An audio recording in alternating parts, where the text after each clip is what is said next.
Hey everybody. Wizards dropped a bombshell today that may not seem like a big deal at face value, but it really is. And I want to get into why that is today. Talk about it, talk about how it's going to change the way that alchemy looks moving forward.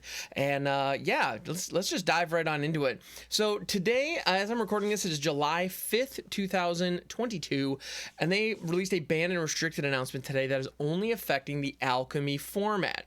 And that is that Grinning Ignus is now banned in alchemy. So the reason that that is a big deal is because alchemy is a format where cards can be modified. They can be rebalanced and adjusted to make them safe within the bounds of the game rather than them being banned.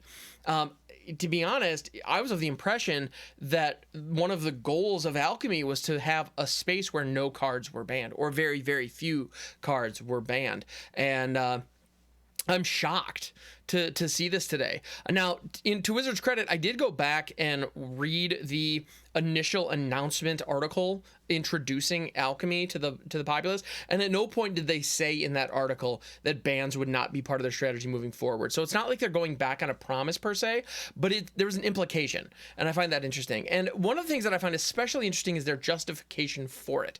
So if you're not familiar with Grinning Ignus, Grinning Ignus is this card here. It is a 2/2 for 2 and a red that says you can pay 1 red, return Grinning Ignus to its owner's hand, and add colorless red to your mana pool. Activate only as a sorcery. The idea is you pay 1 red, you get its casting cost back that you could then pay for something else. I'm sure when this card was originally created, the idea was you play it out on turn 3. On turn 4, you can bounce it back to your hand for 1 mana. You now have access to 6 mana.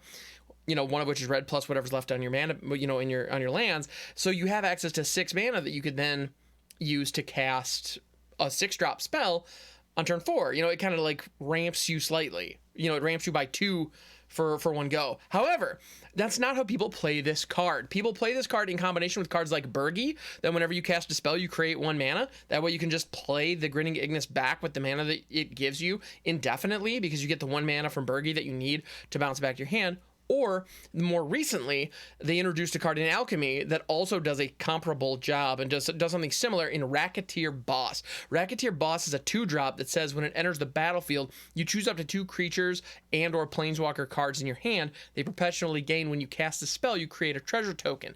So as you can imagine, you cast the Grinning Ignus, it creates a treasure token. You crack the treasure token for the 1 mana, you bounce Grinning Ignus back to your hand, cast it again, create another treasure token. You can do that ad nauseum. You add any kind of alliance trigger that deals damage to your opponent or buffs your team, you can do that infinitely. You know, all of a sudden a Devilish Valet, or the names escape me, there's a devil, I'm going to put it up on screen now, that deals 1 damage every time a creature enters the battlefield. The moment you add those to the mix, the game is just over. And on top of that, you can also combine it with cards like Cabaret Revels, that whenever you cast the Grinning Ignus, you go grab a 1 or 2 drop at random from your library and just put it onto the battlefield. So all of a sudden, you have every 1 and 2 drop from your library onto the field now, in addition to, you know, all these other triggers that are going off. It gets like, it has an opportunity to get incredibly out of hand incredibly fast. So I'm not saying that the card is not problematic. I'm not saying that it isn't an issue and they shouldn't do something to it. But I feel like this could have very easily been rebalanced in a way that gets rid of the combo.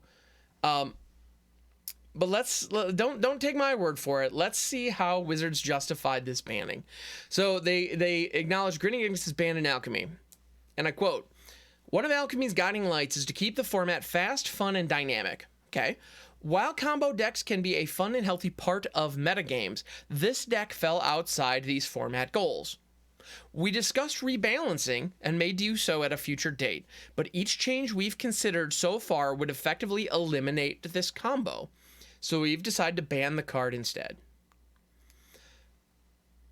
I don't understand the logic here.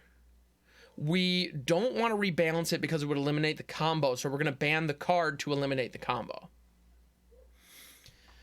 If the goal is not eliminate the combo, then don't ban the card. The goal is clearly to eliminate the combo, and you could do that in a number of different ways. Make the activation cost on this thing 2. Like, the moment you make the activation, you can make the activation cost 2 and it can give you 4 mana even. So the net result is the same, but it no longer it no longer synergizes with Racketeer Boss or Bergie, because you all of a sudden need to generate 2 mana every time it enters the battlefield in order to bounce it back. Something like that is a very simple, very effective change that would take away the combo without taking away the effect that Grinning Ignus has on the board. So, or that it could have if played fairly. So that's just off the dome. Like, it strikes me as odd that they didn't try to tweak it and instead just cut it. And seeing bans in Alchemy, I believe, is a very, very bad sign for the format, because if they are at a point where rather than rebalancing a card like Grinning Ignus, they're willing to simply ban it, that's them going back to old habits. That's them going back to the way that they moderate and handle paper formats. That's the way that Standard is modified. Standard is moderated. That's the way Modern is moderated. That's the way that these formats are handled to keep them healthy, is through bannings.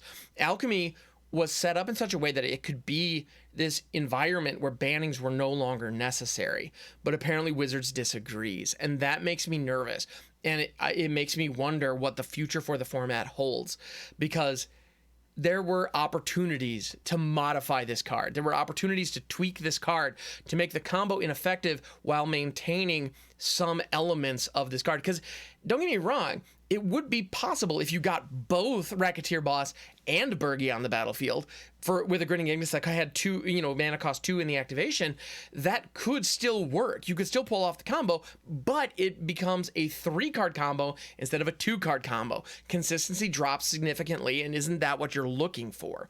It stops being an incredibly competitive deck because you only need 2 cards to pop it off, and instead it becomes more of a janky build around that is possible but not consistent and competitive. So I don't know why they didn't make any modifications like that. It seems like a missed opportunity, and this strikes me as lazy, if I'm completely honest. It's like they saw a problem and just went back to the old habits of, no, just ban it. And it seems, I don't know. I'm disappointed.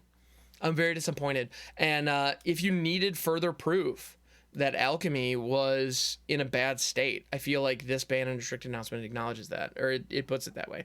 That said, I do want to get into some of the other changes that they've made with this announcement, because there was the banned and restricted announcement, which is published, they published here, which is what they led with. They led with this card is banned. Oh, and by the way, there are rebalances. So that seemed like a bad idea because the rebalances are actually kind of neat. There were some that were quite effective, I think, and lead me to believe that things might be in I don't know, let me just get into the first one. The first one I think is absolutely brilliant. Absolutely brilliant, to the point where I'm kind of shocked it took them this long to do it. So individual card rebalances. Cauldron Familiar, the cat from the Cat Oven combo, gains Cauldron Familiar can't block. It does everything else it normally does, except it can no longer block. If you have tried to chip in for damage against the Cauldron deck, the Cauldron Familiar Cat Oven deck, that deck is effectively impervious to damage, because the Cauldron Familiar can step in front of it, you sack it, you bring it right back. Cat never dies, but you also don't get any damage through. It's an incredibly effective way to just blank your biggest attacker constantly. You need trample, otherwise you just can't touch them. This eliminates that element of the deck completely. And while I don't think the Cat Oven, Golgari food decks in Historic, I don't think they're going to be unplayable, but this is a huge blow to the early game survivability of those decks. And that's awesome. I think that is brilliant, because that has been a top tier deck in Historic for months. And this is a great way where players who have been playing that deck are all of a sudden going to have to shift, and maybe you're going to need to run some more early game removal, or, some other blockers, some other creatures that can soak up some damage early. Otherwise, they're gonna have a really tough time against aggro, which they've consistently been very strong against now because of this one change. I think that's awesome. I think this is a very cool. This is an Alchemy success story, and it is buried after one of the most doom and gloom notes about Alchemy I've ever read. And that's me being a little dramatic, but it is what it is. So other individual card changes that they made, they've also modified Meathook Massacre. They made a change that I think should have been on this card before it got printed. It no longer gains life. So whenever a creature you control dies, each opponent loses life. That's still there, but it no longer gains you life for wiping your opponent's board. I think that's a huge buff. Well, it's not a buff. It's obviously, it's very clearly a nerf, but I think that makes the card much more reasonable. And I like that. I think that's valuable. That's important. Again, I like this. I think this is just a good change. It's going to result in the deck being healthier, or the game being healthier, I think. So I'm glad to see that. I think these are good changes. Again, we have good changes. Alchemy can be a great format if we have regular nerfs and buffs to existing cards. That's what the format needs to be. You make that the primary focus of the format, people will all of a sudden give a crap again. Right now, the primary focus of Alchemy seems to be just soak up all of our rare wild cards by introducing new cards over and over again. If you want more on that, if you want to hear more Alchemy rant, I would highly recommend you check out the episode of the Cold Pizza podcast that I'm going to link in the cards. I just recently, this is the newest episode, it actually came out today, where myself and Hollywood Pizza, another great content creator, definitely give him a follow, where we talked for 2 hours about all kinds of different stuff, and a big portion of it was Alchemy. So if you want to hear all my thoughts and a lot of bitching about Alchemy, that's where to do it. I'm going to lay off on I'm going to be done complaining for now for the purpose of this video. Let's see what else we got. Dragon Rage Channeler, the Delirium effect now gives it +2/+0 instead of +2/+2. Okay, so it stays a 1 toughness creature and continue to get popped by Spikefield Hazard even once the Delirium is active. That makes it significantly weaker. Like, significantly weaker. And I'm okay with that. Like, I'm not mad at that. I think this card was, like, this is one of those cards, it's very, very powerful. So I don't mind seeing it nerfed a little bit, but at the same time, it's still going to see plenty of play. I think the other effects on it are still fantastic. You know, the Surveil is great, you know, and being able to just lift off and have 3 power in the air, you still get that. So it's still a very good card. I don't think, like, the toughness reduction is a big deal. It is, but I still think it's going to see plenty of play. Unholy Heat. Now this is a hit. This is a big ol' hit. Unholy Heat. The Delirium now deals 4 damage instead of 6. That, in my opinion, now this card was a powerhouse. It could kill almost anything for 1 mana once the graveyard was full. I say almost anything. I mean, obviously, like, you have your Ren and 7 tokens and things like that that just grow out of hand. But in general, most creatures that have a stat line that isn't a star on their card, this thing could hit. It could the volume of, you know, there weren't very many creatures that could dodge this consistently that were playable. Now it only dealing 4 damage. I mean, there are a ton of creatures that now don't care about this card. It still hits your Goldspan Dragons. It still hits some of those, but, you know, there are a lot of cards that are perfectly fine from this card now that used to be in that it used to have in its sights. So I think that is a huge debuff, huge nerf. And to be honest, I think it's called for. I think Unholy Heat was just insane. 6 damage for 1, like, that rate is absurd. But anyway, so it's just, yeah, it's awesome. I love to see these changes. I think these are ways to shake up a format. So anyway, let's keep on moving. Oh, this one, again, these rebalances. I feel like the rebalances are great. Like, I do. I think the Alchemy rebalances this time around are absolutely fantastic, and I don't understand why they couldn't have rebalanced Grinning Ignus. Anyway, Winota, join our forces. It now triggers when 1 or more non-human creature you control attacks. And it's been unbanned in Historic. So Winota is back in Historic. The reason that, so if you, the way that this works now is if you attack with 3 creatures, you used to get 3 triggers. Now you attack with 3 creatures, you get 1 trigger. You attack with 1 creature, you're not 1 non-human, you get 1 trigger. You attack with 10 non-humans, you get 1 trigger, instead of 10 triggers. That, I think, it makes this card still playable and still potentially powerful without being crippling and game ending. You know, this used to be this drops, you're dead, period. It's just over. And now it's like, this drops and I'm gonna get a buff. I'm gonna get a benefit for having this on the field, and my attacks are suddenly going to become stronger because I'm going to be getting a human like one human out of my library that's going to enter the battlefield. And if that creature is that human that we're pulling out is like a Blade Historian or, you know, a Brutal Cathar, if you have one like key blocker back, like, yeah, that's still going to make a big difference to the combat. It's still going to make a big difference to the board state. It's still very powerful, but it's not just to the moon powerful. And that's awesome. I think, again, I love this. I think that is a great rebalance. All right, what else we got? So the Grinning Ignus ban, we've talked about that to death. And they are going to be buffing the +1/+1 counter archetype, which I think is interesting. This is a cool archetype. That is one that there were a lot of sets, actually. Actually, when I was just scrolling through this article, I was kind of shocked to see, like, Zendikar had a +1/+1 counter theme. Kaldheim had a little bit of a +1/+1 counter theme. There were a ton of cards. And New Capenna has a +1/+1 counter theme. Like, there are so many awesome decks and so many awesome cards throughout the most recent sets in Magic that have themes built around +1/+1 counters. Meanwhile, you don't see those decks in Historic very often, which I think is surprising and kind of odd. Especially because we have cards like Hardened Scales available in the format. So it's like, why is this not everywhere? But it's just not. And I like the fact that they're giving it a little bit of a buff to see if it can reach the competitive that competitive threshold. Excuse me. So let's go through these quickly. Breadguard Stronghold, it now distributes 2 +1/+1 counters to each of up to 2 target creatures you control, up from 1. Okay. So you pay 3 tap, you get 2 counters instead of just 1. All right, makes this land that all of a sudden is almost worth the price of admission. It's still a tapped land that you have to spend, like, now the activated ability on it is 3 and tap, but remember you're tapping a land, so it's effectively 4. Like, you're basically paying 4 for that. So, and you have to sacrifice it. So it's kind of, I mean, it's asking a lot. So, but 2 counters, if you care about +1/+1 counters, or you have ways to boost the number of counters, like a Vorinclex or a Hardened Scales, all of a sudden being able to just trigger off your land and get 2 additional, you know, that can become 4 additional. Like, okay, that's pretty good. You can do a lot with that. We have Dueling Coach. This is a card from Strixhaven that has just never seen constructed play. Like, it was fine in limited, I'm sure, but yeah, in constructed, it's just like, why would I play this card? But anyway, distributes 2 +1/+1 counters among one or 2 target creatures, and the activated ability is white and tap, reduced from 4 white and tap.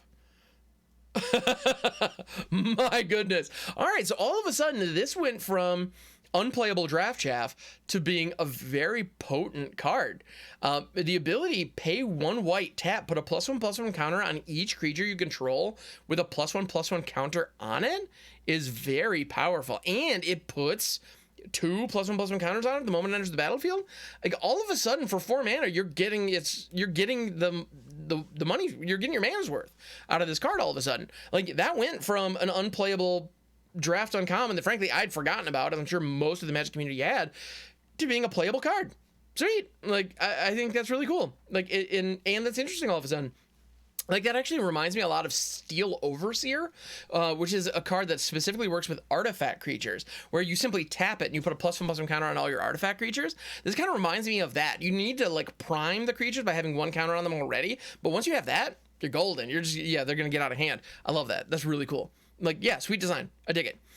Fall of the Imposter has been made cheaper. It used to cost 3, it now costs 2. Great.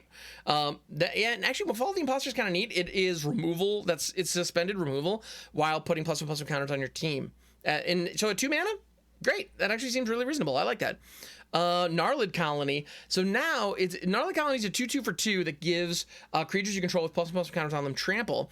And in the past, if it was kicked, it got 2 +1/+1 counters. So you got a 4/4 for 5 with that ability. All right, fine. Now it gets 4 +1/+1 counters, so it becomes a 6/6 for 5 with kicker, with the ability of giving everything trample. Much better. That went from, like, that, because that with the current modern power level, in these formats, like, that all of a sudden is a playable card. I like that. Cool. Again, I'm digging this. I'm digging these changes. So Guardian Paladin, this is another cool card that has just never seen the light of day. It now costs 3, and its activated ability costs 1 less. And they changed it from a 4/3 from a 4/4 to a 4/3. Okay, cool. But as long as you put 1 or more +1/+1 counters on a creature this turn, it has trample and lifelink, and you can pay 2, target creature you control with a +1/+1 counter against trample and lifelink until end of turn. All right. It's a nice little way to boost the Selesnya counter deck. And then we actually have black creatures. So this is, we could potentially build an Abzan +1/+1 counters deck. Interesting. Haggard Constrictor, 0/0 for 2. It used to be 3. When it enters the battlefield with 2 counters on it, each creature you control with a counter on it has menace. Nice. It's just good. It's a 2/2 for 2 with menace that gives all of your +1/+1 counter creatures menace. Not bad. I'll take it.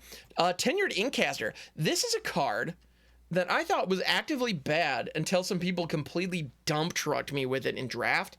In Strixhaven draft, this card was a house, even at its original stat line and original mana cost. But they've buffed it here to make it even better, specifically for constructed. So let's get into that. It used to cost 5, now it costs 4.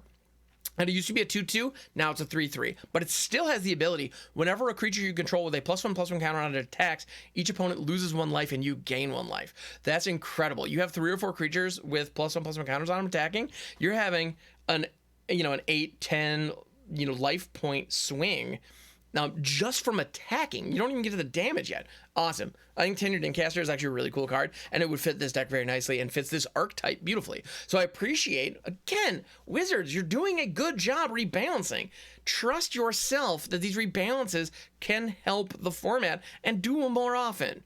It's good. Alchemy can be fine. Just do these rebalances. Anyway, yeah, so no, I like Tenured Inkcaster. I think the card's great. I'm glad that they identified that card as a good one for this archetype. Iridescent Horn Beetle is a big fat whatever most of the time. It used to cost, but let's see now. It used to cost 4, now it costs 3, and it's now a 3/3 instead of a 3/4. Then your end step, create a 1/1 green insect creature token for each +1/+1 counter you've put on creatures under your control this turn. Okay. Yeah, it's a way to go a little wider. It's fine, I guess. I don't love it, but at the very least, they're trying something here. So good on them for that. Moss-Pit Skeleton. When triggered, Moss-Pit Skeleton's last ability now returns it to your hand at the beginning of the next end step, as opposed to the top of the library. Oh, but goes to the hand. Okay, cool. Yeah, Moss-Pit Skeleton used to return back to the top of your library, which is kind of a pain. Like, it's nice to know what you're going to draw next, but if you really need that next land, recurring to the top of your library is brutal because you're not actually gaining card advantage, and in fact, you're missing out on whatever the top card of your library was. So that's actually a big hit. So I'm glad that they modified that. I feel like that actually was something holding this card back. So cool. Yeah, if it was kicked, it enters the battlefield with 3 +1/+1 counters on it, and whenever 1 or more +1/+1 counters are put on a creature you control, you return it from your graveyard now to your hand at the beginning of the next end step. Used to be the top of the library. So good change. I like that too. Skyclave Shadowcat. It costs 2 and a black. Used to be 3 and a black. Activated abilities just cost black now. It used to be 1 and a black. Okay, cool. So it's now 3/3 for 3 instead of 4, and its activated ability is cheaper. Pay 1 black. Sacrifice another creature. Put a +1/+1 counter on Skyclave Shadowcat, which I will not say 3 times fast. Not even going to try it. You can't make me. Whenever a creature you control with a +1/+1 counter on it dies, draw a card. Sweet. Okay. It's a sack outlet. It fits the +1/+1 counter theme action. It would actually synergize really nicely with cards like Iron Apprentice, because that's a creature with a +1/+1 counter. You can sacrifice, draw a card, move the counter around. Anything, if you're in Historic, anything with the Ozolith, like all of a sudden, this deck actually is coming together. I like it. This is cool. This is really cool. So, Ochre Jelly. X and a green for a trample creature enters the battlefield with X counters on it. Now it has Ward 2, which is pretty sweet. And it has this ability Split. Whenever it dies, if it had 2 or more +1/+1 counters on it, you create a token that's a copy of it and the next end step. But the token enters the battlefield with half the number of +1/+1 counters on it. Kind of interesting. Also, fun fact, a cool combo that is cool but not really effective or not really competitive, but fun, is Ochre Jelly and Vorinclex. The moment you have Ochre Jelly plus Vorinclex, Ochre Jelly just doesn't die. Like, if it dies, it comes back at the exact same size, which is just cool. Like, again, I don't think it costs, I mean, you have to have, I don't know, 5 mana for this and then a 6-drop Vorinclex. So it's not, and then, like, all you get is quasi-indestructible, not even really. Anyway, but it's a fun interaction. It's a fun interaction. And now Ochre Jelly having Ward 2 makes it a little tougher to get rid of with targeted removal, so it's more likely to actually get to combat where it can be relevant. So, all right, not mad at that. Oran Refuse. They changed it. So Oran Refuse used to read, when Oran Refuse enters the battlefield, you put a +1/+1 counter on target creature control. Still does. Great. Whenever Oran Refuse attacks, put a +1/+1 counter on each attacking creature you controlled with a +1/+1 counter on it. Now it simply reads, whenever Oran Refuse attacks, put a +1/+1 counter on each creature you control with a +1/+1 counter on it. So if you have 5 creatures with counters, but you don't have a particularly good attack, you can just attack with Oran Refuse. Your whole team gets buffed. You don't need to swing with everybody anymore. Cool. I like that. That gives you more flexibility, gives you more options, which is good.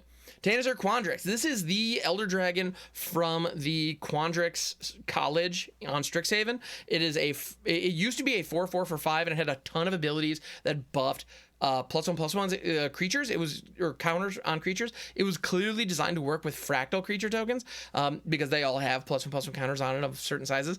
But frankly, the card was never that great, and one of the big downsides was it was a 4/4 for 5, so it didn't really do much in combat. Like, it didn't really tussle particularly well. Well, now it's a 5/5 for 5, so and it still has flying and trample, so it's got it has the makings of a card that can actually hold its own in a blocking or attacking situation. So rock solid, pretty good.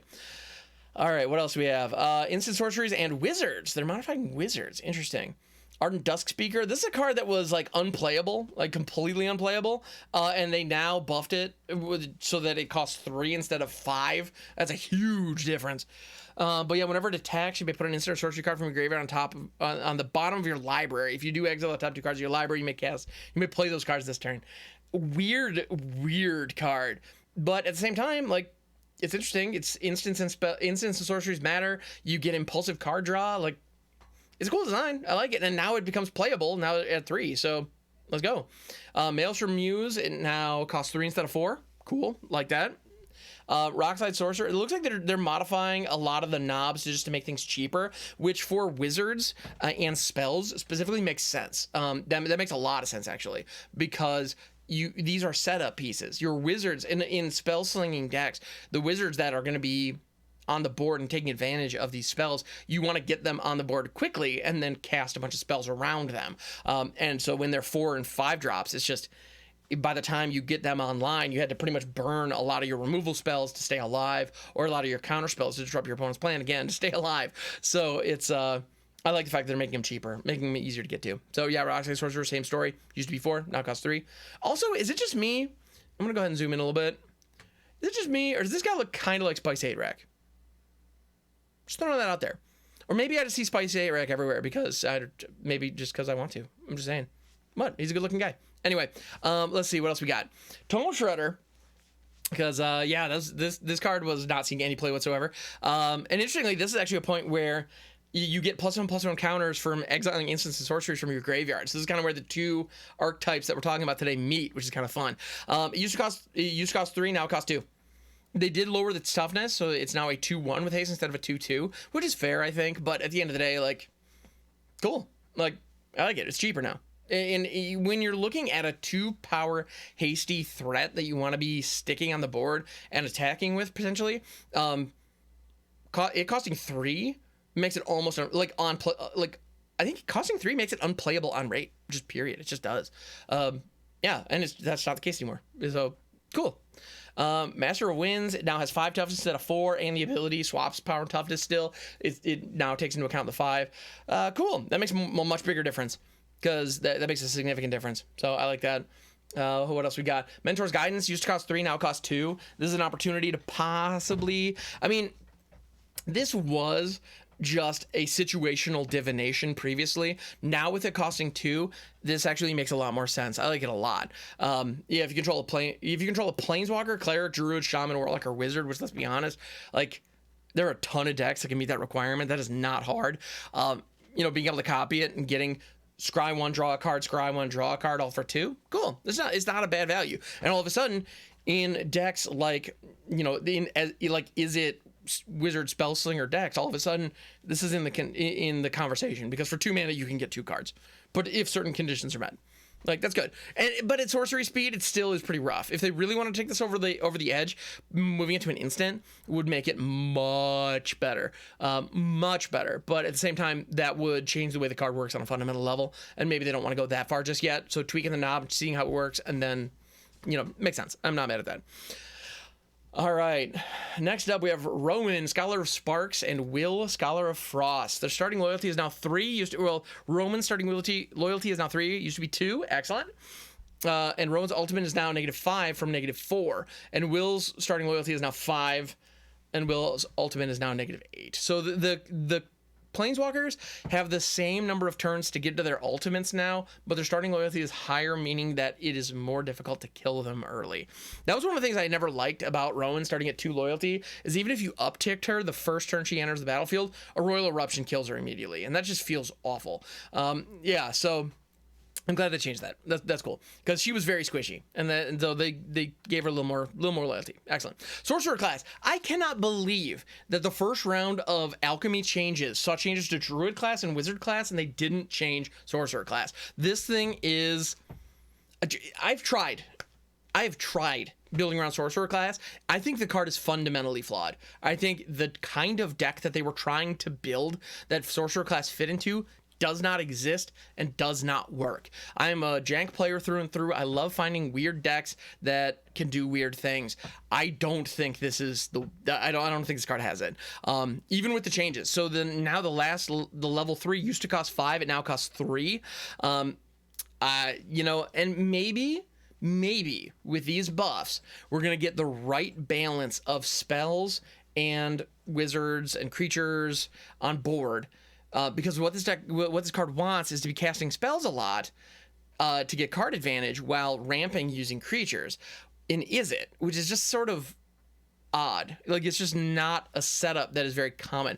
Maybe with these new buffs, we'll see a situation where Sorcerer class has a chance to shine. I'd like that. I would like that very much, because I think this card is a cool design that has a lot of. It reads like it should have potential, and I never saw it realized. So I would love to. I'd love to be proven wrong on this one. Umara Mystic. Umara Mystic actually was awesome in draft. In Zendikar drafts, I cannot tell you how many people I slapped up with this card. It was awesome. No, I drafted a lot in Zendikar. It was a sweet draft environment, and Umara Mystic was a big piece of it. This is one of those, like, if pick 3 or 4 rolls around and Umara Mystic was in the pack, it's like, I'm pivoting, I'm going Wizards, we're doing it. And it was awesome. Yeah, but it's a 1/3 flyer for 3. Whenever you cast an instant sorcery or wizard spell, it gets +2/+0 until end of turn. And if that sounds like Dragonauts to you, same page club. Yeah, it's great. And now it has haste. Let's go. Even better. So all of a sudden, this thing is playable in Constructed, I think. I hope. I don't know. We'll see. But possibly playable in Constructed. So that's rad. I love it. I'm glad to see that. So sweet. Umar Mystic getting a buff. Quality of life changes. I can appreciate that. Painful Bond. This one I find really funny. I'm kind of surprised that it didn't say that to begin with, but yeah, Painful Bond now says non-land. Well, so, and here's how it worked. Draw 2 cards, then cards in your hand with mana value 3 or less perpetually gain. When you cast this spell, you lose 1 life. So what would happen is your lands would turn purple, and they would have this new text on them that said when you cast the spell, you lose 1 life. But then when you played it, you weren't casting a spell, so you didn't lose any life. So it effectively did nothing, except make your lands purple and weird looking. And so now they changed it so it now says non-land permanent, so that it doesn't make them purple and weird looking. Okay. Like, that's not bad. I'll take that. Like, that's a fine quality of life improvement. That's a good way to fair. That's fair. Yeah. And then Obscura Polymorphist. So they added up to 1. How does this is one of those alchemy cards I don't know very well. When it enters the battlefield, exile up to 1 target creature card. It gains its controller seeks a creature card. Oh, so now you don't have to target something. Yeah, so you changed it up to 1, because if it said so previously it said exile target creature, its controller seeks a creature card. So you had to even, like, I mean, you could theoretically hit it, but now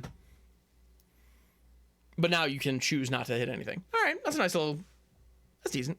But yeah, so these were the alchemy changes that they've rolled out. And the big one that I did, the big one that we talked about up at the top is the Grinning Ignus ban. I'm shocked to see the Grinning Ignus ban. And then it's weird because these rebalances make a lot of sense. Like, I think the rebalances are actually really good. So I don't understand why Wizards is resorting to banning cards in alchemy. It doesn't feel right. And it to the point where it feels like it kind of goes against what I believed the purpose of alchemy was. So I don't know. I'd love to hear your thoughts on this. Please let me know in the comments below your thoughts on the Grinning Ignus ban as well as the rebalances. I'd love to know how you feel about them, and if maybe you're interested in alchemy again. I'll be very interested to hear your thoughts on it. In fact, I've been putting out a lot of alchemy content recently just because the new alchemy set is just the new thing. And I've noticed engagement is low. I can tell that people are not interested in this format. And it's a shame because, like we saw with the rebalances, I think there is potential, but I don't think it's being realized right now. And I think it's a shame. Again, if you want to hear more about that, check out the Cold Pizza podcast. I'd love it if you wouldn't mind dropping a subscription over on the Pizza Box MTG YouTube channel. I do a ton of content over there. And then, yeah. And also, if you haven't hit the subscribe button here, it helps the channel immensely. I would appreciate it very, very much. Thank you for making it to this far in the video. And I hope you're having a phenomenal day. And I'll catch you on the next one.